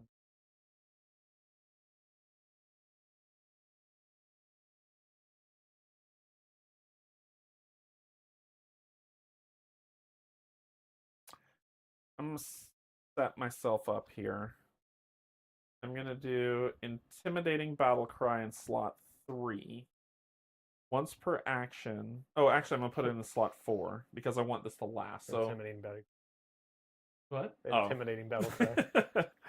So I'm gonna actually put this in slot 4 because I want this to be an ongoing effect. And it says once per action you may spend 1 shield to add 1 die and 1 movement to an action, but I get to also roll 2 dice.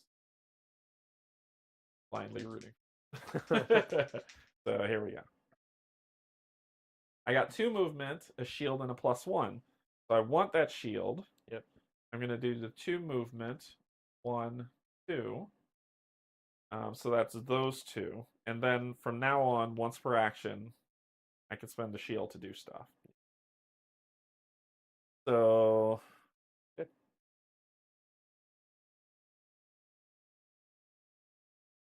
I gun back next turn. Yeah. Not this turn. I'm saving the tail swipe for clutch for those 2 when they start coming in the room to beat us up. I'm going to do basic interact. I don't want to put anything else on the timeline. I am going to spend 1 shield to gain 1 move. Yep. And add a die to my basic interact. So I'm dealing 1 damage and I'm rolling 2 dice. Okay. Oof. That's pretty good. Missed it. I missed. He had 3 health and I wiped him out, so that's 4 damage to him. Pretty good. Pretty solid. And yeah, so it's, actually it would have been 3. Instead of making it 4, I'm gonna make that move to all adjacent. Oh, adjacent. Okay. Yeah. Here. Not that useful. I get the free move instead of taking that there. Yeah. Closer to the door. That's good. He's if he was by the door, I would have tried to shoot him. So unfortunately, that's the best I can do. I'll save my champion's second aid for whatever's coming next. So I will shift. Yep. Get this back. My pulse rifle, which I'm pretty happy about. Then flip your token. Flip my token. Decrease the timer, and then flip this for red enemies to activate. Yep. They're just gonna move. Canje, then you will appreciate that my wife and I named our daughter Leela. Oh, that's awesome. That's awesome.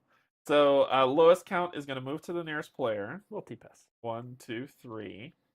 Range 1, nothing. Second is going to attack and then move 1, 2, 3. And that's their turn. So your turn. Okay. Don't have my pistol yet, but I need you to heal. also get your glove, your comm glove, back to open that door. Yeah, I know. So I kind of need a heal. Yeah, well. do it. Hey, do what you need to do. I gotta heal myself. Okay. For 1 die. Do you want to do the 0 to move and then heal yourself so you're a little bit closer to the door? I considered that. Because then you get the 0 back. Yeah, true. I was thinking of healing then, but whichever. But that's true. That's true. It doesn't matter because it's a 0. Yeah. That's right. Because it's a... Okay, so heal yourself for a character within 2 for 1. +1. So it'd be 2 shield that you would get. Okay, so that was your first action. I'm gonna do basic move. All right. Oh my god. I failed. +2. There you go. 3 movement. So... All right. Run away. 1, 2, 3. All right, which you are adjacent to the door. So if you could do it, but that'll end your turn. So you will shift. Now I got my gun for the people that are coming at us. Yeah. So I can defend. Flip your token. Move the timer to 6.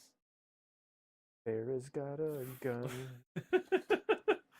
Flip. The lowest count will shoot the closest, so because it goes through the door, it can't get. However, he will move into range, and then he'll shoot you for 1. Yeah, I know. The nearest player takes a stand. But that's going to end this turn. That's all he's going to do. So then let's flip back over activation. Yep. Not the worst. Not the worst. Dice towers are hard. Yeah, they're, So here's what I'm going to do. Okay, I'm going to move. Ooh, sweet. That's 3 movement. Yeah, you moved. So I'm going to move here adjacent to the door. Okay. Let you give you some space to back up if you. And then I'm going to do a basic interact. You can do it. Oh, and I get to roll an additional. If I spend a shield, I get to roll an additional die. And I would have had that additional movement, so I'm going to spend my shield like an idiot. I'm going to roll 2 dice. Yeah, it's questionable. So that would give me 1, 2, 3 pulls, or 2 and a shield. And I'm basically doing this to try to see if you can open the door before. Yeah, you could try it. You know what I mean? Like I'll gain a shield so I don't take a wound. Yep. And not pull. So that's what I'll do. I'll take a shield, and then the other one, I will take the +1, so I'm pulling 2 from the bag. Yep. Which will hopefully set you up. Right. Dice towers are hard. They are. Easy to miss. So purple. Okay. And hello. Not bad. Yeah. So those were my 2 actions. I get those back. Shift. Shift. Flip. Move. Red activates. It's range 1, so he's gonna move 1, 2, 3, and he's gonna move 1, 2, 3, but they're still not in range. It's range 1. And they don't activate next. They activate after me, so we're okay. Just get the door open. Just get the door open. Wow. So it is your turn. I don't have my comm wristband yet. No. Well, you have your interact, so. I have my interact, but I don't want that yellow guy to shoot me again. Oh man. Well, you still have 1 shield left, so if you get hit after that. Basic interact, deal 1. Oh, I don't want to do enemy. Okay, so. So you can interact with the door. Yep. For 1. And remember, you have 1 focus left if you want. You can spend your first action to gain 2 focus and then use your interact action, or you can roll the dice, and if you're able to get what you need to pull out the bag to open the door, you can then run in the ship with your second action. I'm only getting 1. I'm not. You what? Oh yeah, with 1, right? Well, you're rolling the dice. You innately have 1, so the dice can give you 2, but you have 1 more focus. Right. Oh my! What is happening? See, so that's 2. Focus or you can focus it and re-roll it again. Oh, decisions. Brutal.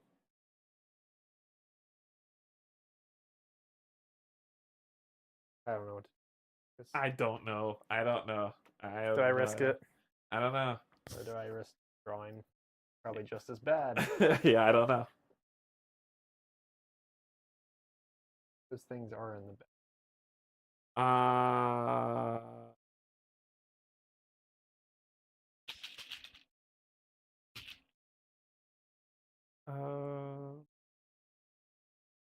Let me check the rule on the bag. Hey, Emil, question.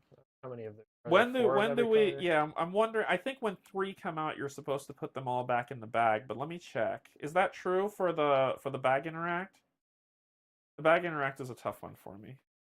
I usually get that one a little bit. So, once you stop drawing tokens, place chose tokens to complete your interaction. You must match 3. When an object has been successfully interacted, it's removed from the bag. These tokens go back in the bag once the mission has concluded. So they stay out of the bag, but there are 4 whites, 8 blues, 8 reds, and 8 purples. Well, blues? They're supposed to be blues with minor yellow. Oh. It's like I haven't drawn a blue. I think when 3 come out, you have to put them back in. Yeah, I know. When you're interacting with an object, is matching 3. Again, there are 4 colors in the bag. You only keep 1 color plus white, as white counts as any colors. Tokens of colors are not chosen and are put back into the bag after the action. If you ever draw 2 white tokens, it's a fail. The interaction can be completed over several actions. You can change color on subsequent actions if you want. When an action has been successfully interacted, it's removed from the bag. Those tokens go back in the bag once the mission is concluded. Opening a door. Yeah, it doesn't say. Or maybe I'm not reading far enough. Let me go back and reread. No, that's a good question. I don't know. Hacking a console. The trained player comm wristband, so this is you doing it, rolls +1 in a shield, allowing the player to draw 3 tokens. The trained player, the Terran player, draws 1 red, 1 purple, and 1 white, and decides to keep the red and white as 2 tokens, which are then placed next to the console. As you play, 2 blues. The three used blue and white tokens are placed next to the bag. The unused go back in the bag. When in a mission, a team already has conducted 3 successful interactions, which has left 3 red and 6 blue tokens outside the interaction bag. The challenging player tries to do a thing. No pressure, Pac-Man. So, Emil, I guess they don't go back in. Yeah, I guess they don't go back in the bag until. I don't think fail's an option. It's just you trying to find the thing. Okay. So cool. So, in that case, what do you want to do? So I made up my mind. Gosh, do I risk so you're at 2. Do I risk you rolling risk again? Because all I need is 2. Yep. So I should just bag to be. Because if I roll again, I could get a sheet. Yeah, yeah, pretty much. The best I could get is +2, and that's not very likely. So what do you want to do? 1 in 6 chance to get the +2. I'm gonna be safe. Okay. All right, what do you got?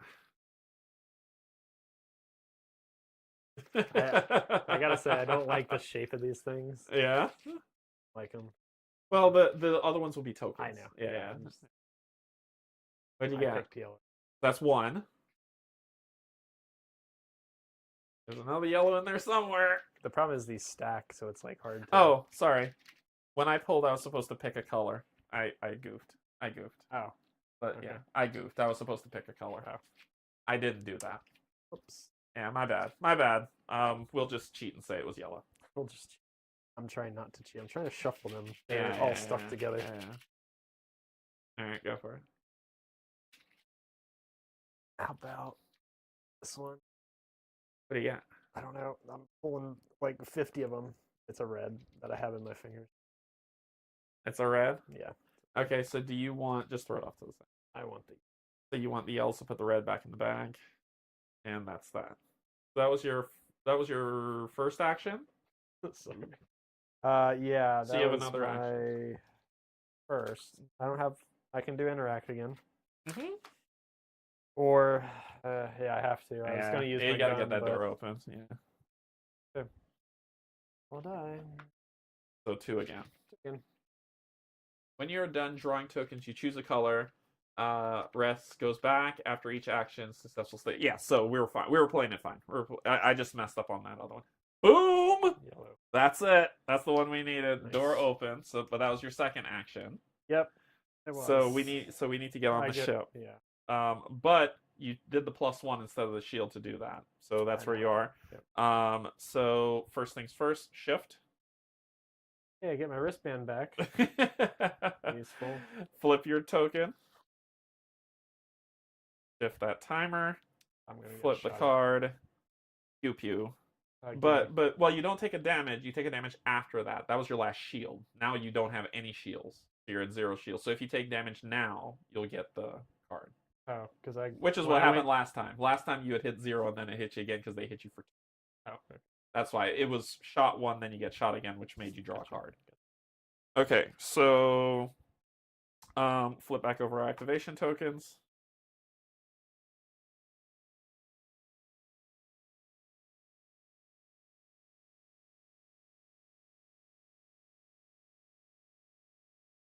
They're gonna mist you. Like they really are. But you gotta get on the ship, right? Yeah. They're going next. I mean, can I move you? Do I have any red things that does anything? I mean, I can go real quick. Well, it's just I can't. It's go. yeah. And you got your rocket pack, right? Yeah, I got my jetpack, which I can easily or dash. Like you just have to. Yeah. If I had a green, I could move you with me, and we could win. But I don't have green. I just have reds. Get on to this. I mean, all I can really do is go on the ship. Is there anything that you... Oh, I can shoot that guy at least. Yeah, right over my shoulder. Hip shot! Pulse rifle. 2 plus You hit me. 4. Oh, God. Yeah, you should have aimed at one of the other guys, but that's okay. Sorry, yeah, I had declared who I was shooting at. Yeah. Sorry, my bad. It's okay. And then I'll do my move. Bye. 3. So 1, 2, 3.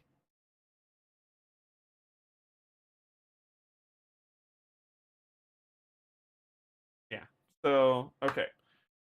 All right. That will end my turn. I will shift, flip, do this, and then I should have shot that guy because then he would have ran away. You know what? I'm gonna retcon that. He'll still be here, and I would have shot this guy, number 2. Yep. So number 1 is gonna move to you and hit you for 2. Number 2 is going to run away. Why? Because I hit him instead. So he's going to run away 3, 1, 2. So he runs away like a sad panda.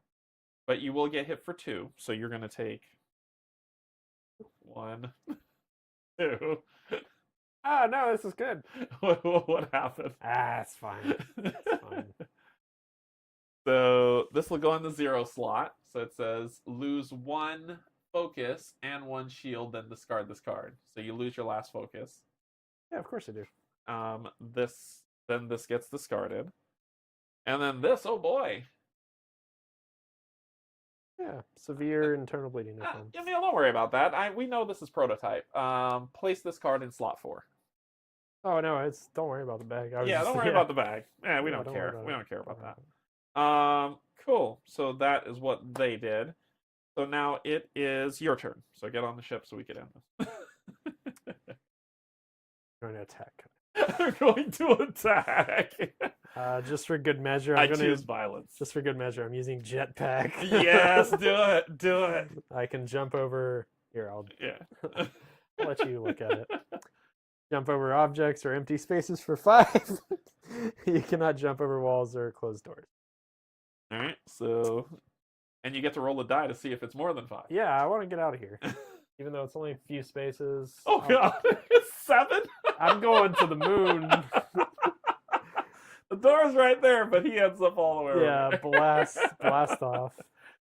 All right, cool. So that to infinity and beyond. So we will follow order. We will shift. The reason why we do this is because if the 1 goes to 0, we lose the mission, right? Even if we're on the ship. Right.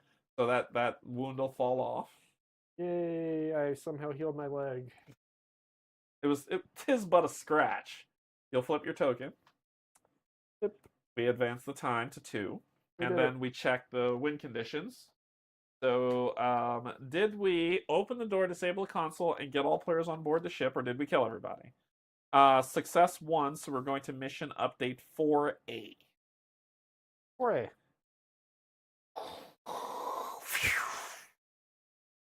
As the ship escapes the atmosphere of Fury's Fall, it all becomes quiet for a while as you settle down.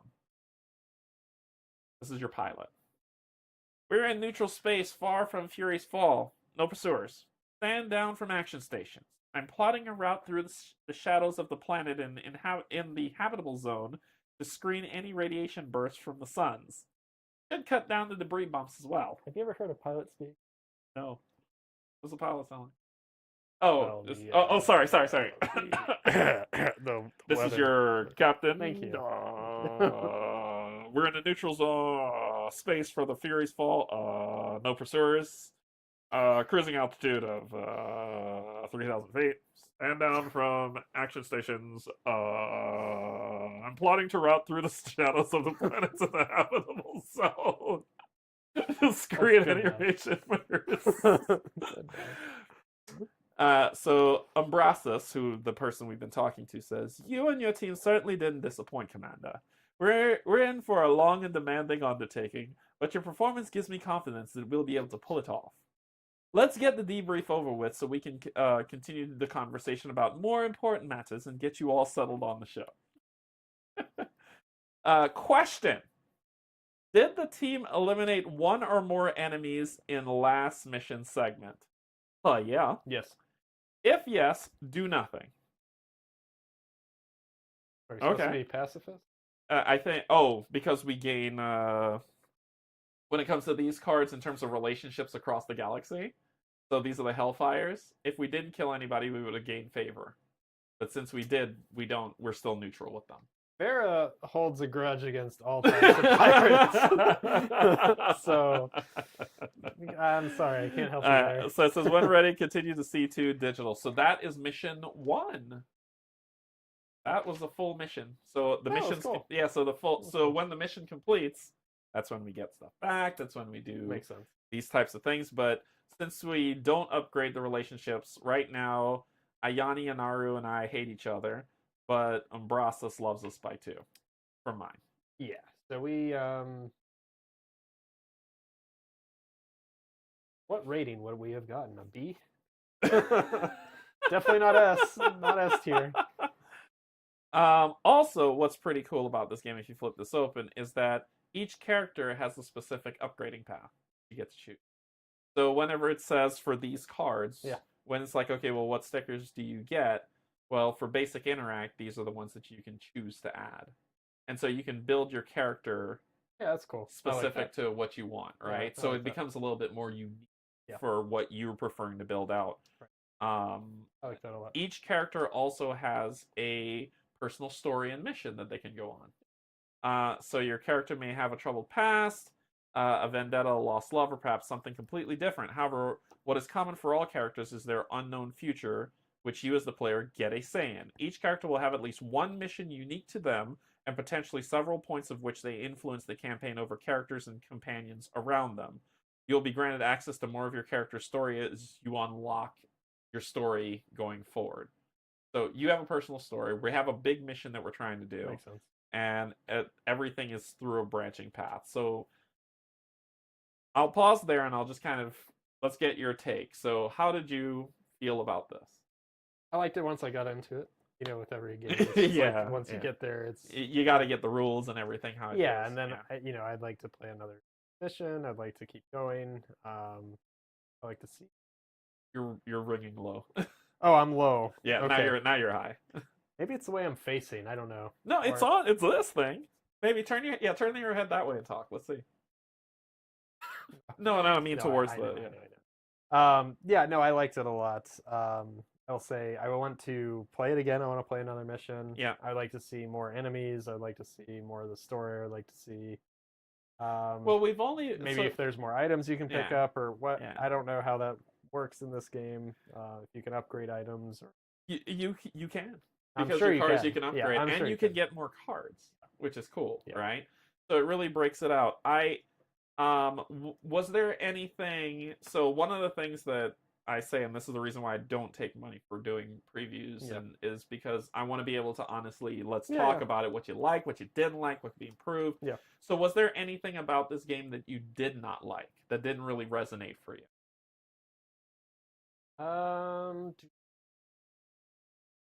I mean, we just screwed up on the rule of the comm wristband, so we didn't read that properly. But it's a learning thing, right? I think you would have picked up on that by play 2 or 3. Not a big deal. It's just kind of the cards that we have. I'd like to see, walls are fine. I'd like to see maybe more of a corridor. Maybe it's just this map. And that could be it, because it's trying to be as open as possible so that you can get through the game instead of fighting it. But I've played a different mission that corridors were a thing. Yeah, I'm sure everything I have is in future missions. This is the beginning basic but still, same thing. Kind of. What was it about the corridors that what were you feeling about that? It just makes it more challenging if they're chasing you. That's all. And we had two enemies that shot very far. Yeah. 2 enemies that were a little bit more beefier that were more close range. Yeah, I don't know. It's interesting because I felt like my character can't really attack much. which is fine. Because she's kind of more the medic Yeah, healer which is type thing. fine. Yeah. But that totally makes sense. Maybe not the character that I would personally pick. Right. So, but you can hard to build say. her into the character that you would pick, Right. right? But I get your point. You would pick somebody who's more robust, has more options to choose. Yeah. Yeah. It's hard to say because we've only done one mission, so it's hard to really judge. Yeah. A whole lot. And we're not looking for you to be like, all right, here's the full overview of how you feel about the entire game. It's just more the first impressions. Yeah. What else? I think I've covered. You think you covered it? Yeah. I think so. Yeah, for me, I love the AI. It's very simple. Yeah, I mean, like it wasn't, oh yeah, roll this die, do this thing, flip this card. It was just more first the two characters in the turn order are going to do these things, and then you're done. Let's get back to player turns. So to me, no matter how many enemies are on the board, as you can see how many enemy activation cards, and these aren't just enemy activation cards. These are enemy behavior cards. Gotcha. So, like for instance, you can have a guard, but instead of doing disorganized, he's doing chaotic attack, which means they're going to do something different. Yeah, I like that. Yeah. So I to just me, haven't seen it yet. Yeah, and that's the thing. Like, but see how many different types of variations of things that they can do. I like that. I actually like the damage cards that are on there. Where you get damage on you, but it's not permanent. It just slows you down a little, and then it shifts off. Yeah, not like a permanent scar. Yeah. And what it does is that it kind of is a little thematic. So let's say you take 4 damage that takes up all those slots. Then you will spend the turn to rest to regain some shields because you're pretty beat up. Yeah. In terms, the game itself can give you what's on this side here that's called scars. And when those scars are fully filled out, that's when you actually die. Gotcha. So does that make sense? Yeah. Yeah.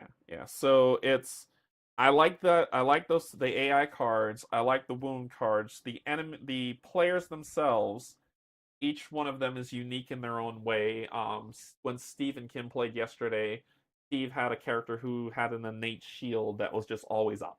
Okay. So he reduced damage by 1 every time he got hit. Right. Oh, gotcha. So for an enemy that shoots you for 1 damage, he took no damage. Right. But for the big guys, he would take damage. But even though he had that innate shield, his shields was like at 2. Right. So he burned down quickly if they get past that 1 shield. Yeah, it makes sense. They had more brawlers on there when they played. Gotcha. So it was just more how that lined up. Other than that, I don't know. Does anybody have any questions in the chat? Anything that you're thinking? Hopefully you heard us well enough on this play. Hopefully. So I don't know if y'all have any questions for Emil. It's probably like 5 a.m. there for him right now. He's been up all night. If he's still on the chat, but he does have his Discord which is Sun Tzu Games. And if you go to suntzugames.com, you can get the link to the Kickstarter that's out there, which this is his first undertaking. He spent a lot of time on this game. I think one of the things that... Oh, that's the one thing I forgot to ask you. This was something. What did you think of that bag mini?